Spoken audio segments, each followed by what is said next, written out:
Hi everyone, my name is Colton. I'm here to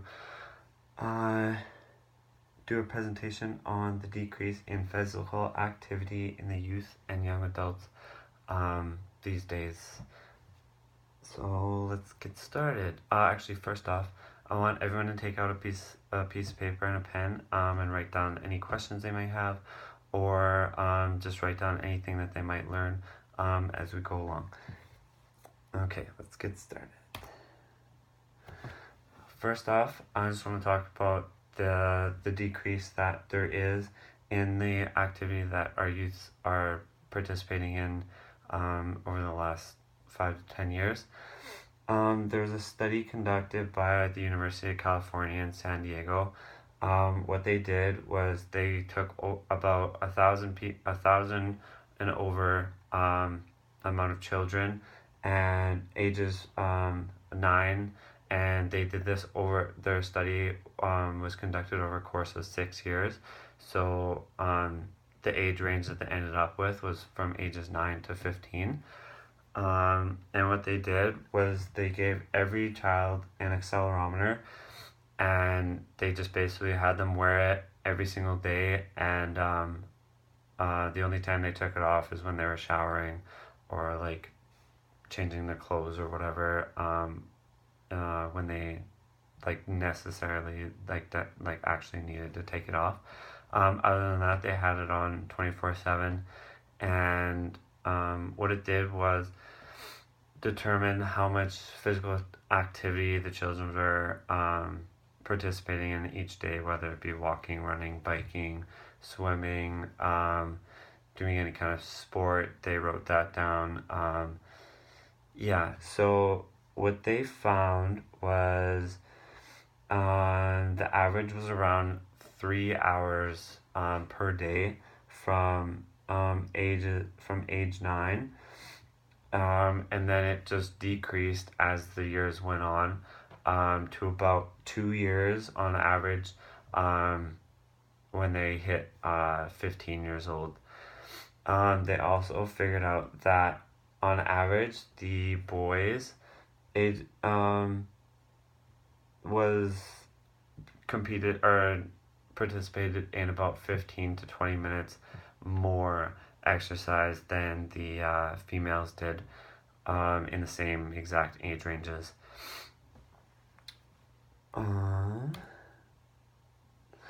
So with their findings, they put together a graph and wrote down all their findings and everything, and what they determined was about 32% of the youths were considered to be overweight, and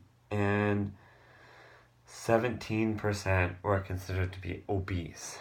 About 1 in every 3 boys were considered to be overweight, and only 30% of the girls were considered to be overweight.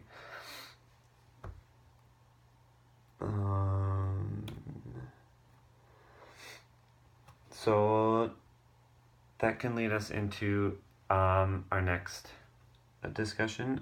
There's a lot of controversy around video games and how they take away from our children these days, and they make all our kids fat.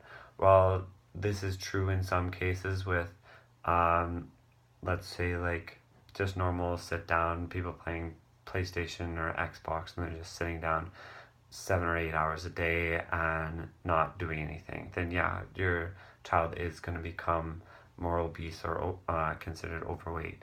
But what a lot of companies have started developing is more active get up and go type video games to encourage our youths to be more physically fit and to be more active.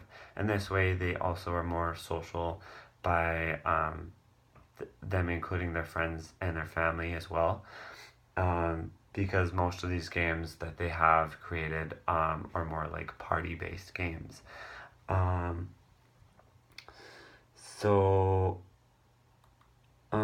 With that also being said, even the sit down games that people play, a lot of them do encourage developmental growth in the brain while stimulating your hand-eye coordination and problem-solving skills that can actually be used within the real world.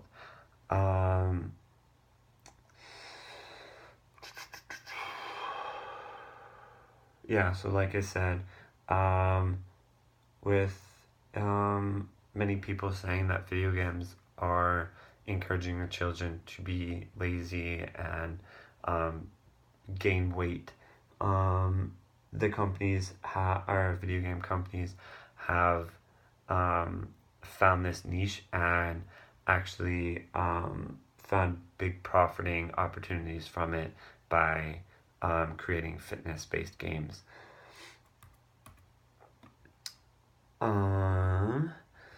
So, like I said, these companies are like Nintendo. They created their Wii, and 90% of their games are all party-based games and games that incorporate getting up and moving around, swinging your arms around, that type of thing. So, and same with the Xbox, the new Xbox One.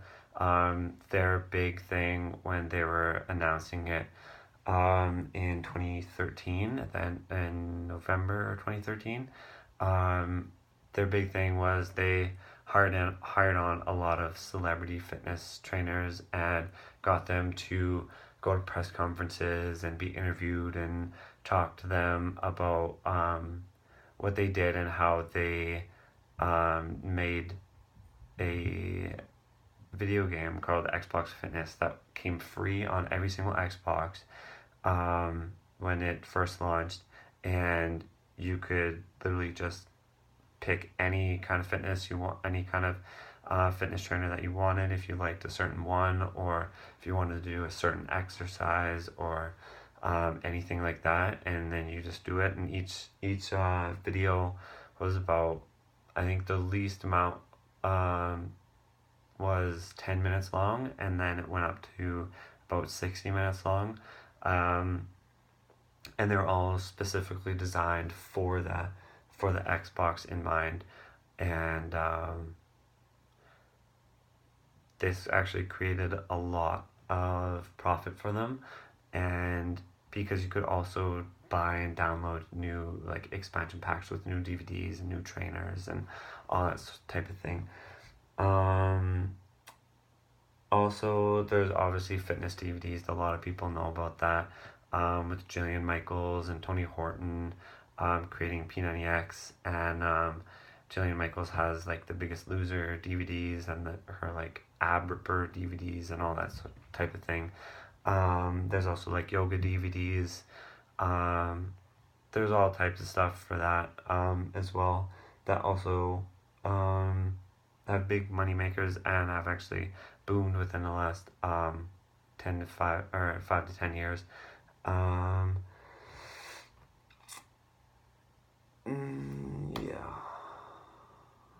So there's also Nintendo. They created the Wii Fit and Wii Fit Plus. They have a couple accessories that can go along with that. Like they had yoga mats that had sensors in them. They have a Wii board that you stand on, and it can gauge your balance, how much pressure you're putting on your right side compared to your left side, what your weight is. You can calculate body mass index. Yeah, it can calculate your balance and stuff. So if you're doing like a yoga exercise on your in the Wii Fit game, it can give you tips and tricks to place your balance a certain way to get the maximum effort and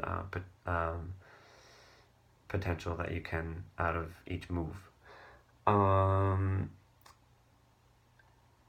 The one thing that a lot of people that the big thing with the Xbox Fitness and the Wii though is a lot of people like the Xbox Fitness more just because you didn't have to use any accessories. All it did was the Xbox came with a Kinect, which is just a big camera, and you just put it on top of your TV or below your TV, and it has infrared sensors in it, so it can detect your entire body, which way your body's moving, how your body's moving, which way you're positioned. It can even detect your heart rate. So with that in mind, a lot of people like that a little bit more, just because you didn't have cords or an accessory getting in your way, and you any of that type of stuff. Like I said, they have Xbox incorporated a lot of celebrity fitness trainers such as Tony Horton, Jillian Michaels, Shaun T, and Tracy Anderson. They have a few other ones, but those are just some of the big name people that a lot of people may recognize. The Xbox Fitness also makes a lot of people want to do it by incorporating achievements, fitness-based goals.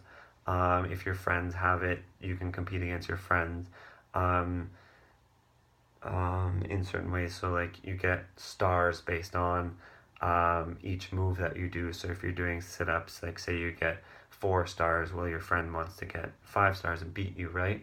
And then you guys compete head to head against that in that type of way. These are some pictures of what the Xbox Fitness looks like on the console. There's also the Wii Fit and the Wii Fit Plus.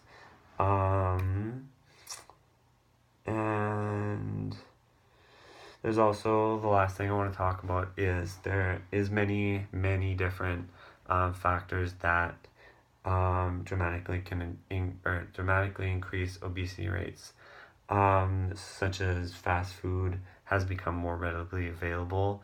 There's basically a McDonald's on every single corner, a Starbucks on every corner, there's a Tim Hortons on every corner. So it's all getting easier to get to. Like Tim Hortons has their minute guarantee within their drive-through. So as soon as you order and you get to the window, it's got to be less than a minute. And same thing with job location, home location, school location can be a factor. So say you're living on the north side in Edmonton, your job's on the south side of Edmonton, but then you have kids and your kids have school on the west side of Edmonton. So all those factors take up more time in the day, and maybe like if you have work at 8 and your kids' school start, or your work is at 9, your kids' school start at 8, and it's going to take you 2 hours to get from the time you leave to your house to get to work and while dropping off your kids and everything. So you have less time within the day to create lunches and breakfasts and dinners and stuff for you and your family. So maybe your option one day is to go and get fast food, and then the next day, oh, that was easy, so let's go and do it again and again and again. And it just encourages people to be more obese and gain weight, right? I'm not saying that's for everyone, but it is a factor for some people. And that's it. So yeah, hopefully this has taught it gave some insight on obesity in our children, and hopefully some people have learned some things that they didn't know before. Yeah, thank you for your time.